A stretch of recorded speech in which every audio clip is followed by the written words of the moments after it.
What happens when we experience issues in real life? Well, for the most part, we try and process them by dealing with what we perceive to be the major problems. But how good are we at doing this? If you think long and hard about it, you might find some flaws in how we collectively deal with the more significant issues in our world, for example, climate change and economic crises.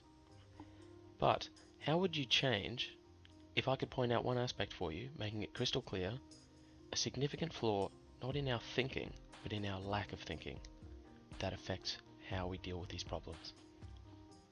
Let's demonstrate this with an example using my two friends, Maddy and Sam. If I lived with them, we'd probably have some kind of cookie jar, right? Cookies are delicious, of course we would. But what if one day some go missing?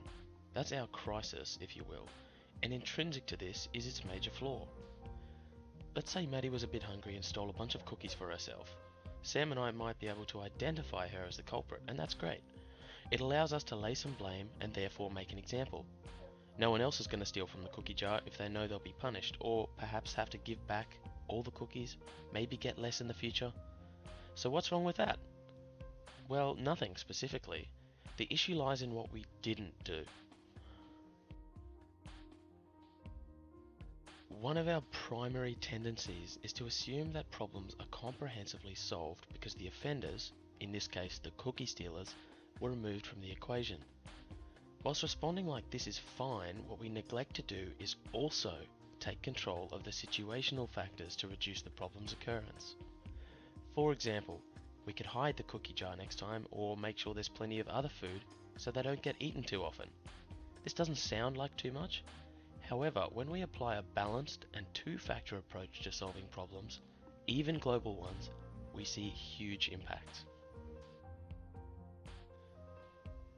Now, I won't overcomplicate this for you, but let's apply this to a real-world scenario, the global financial crisis. Economic intricacies aside, one of the major issues of the GFC was investment by large banks in risky ventures called derivatives. These were dangerous, and it meant that if investment banks had invested and then their returns failed, derivatives could potentially bankrupt them. While there were a lot of factors in the GFC, this was one of the most important. So, did we punish those who greedily overinvested in derivatives? Mostly, yes. But did we create laws and regulations to reduce the danger this type of investment would be in the future? The answer is a pretty resounding no. Some did try and regulate derivatives, but overwhelmingly, the efforts either failed or were not followed through with. That, ladies and gentlemen, is the problem.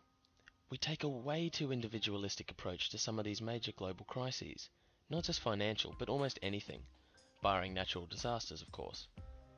We treat the symptom, not the cause. And I'm not saying that we shouldn't be doing that, but if we really want to change the world, we first need to change the way we respond to issues in it. This requires a balanced two-factor approach on causes and situations. That's what I hope I've taught you with this video. Not solving problems comprehensively is a chain holding us back from positive change. In your life, day to day, from now on, respond to symptoms and the cause, and let's break these chains. If you're interested to learn more about the specifics of how we can take this kind of approach and encourage it in others, take a look at the blog post I've written and linked with this video. It also contains information explaining why we might have been inclined to think the way we did in the past. Hope you enjoyed.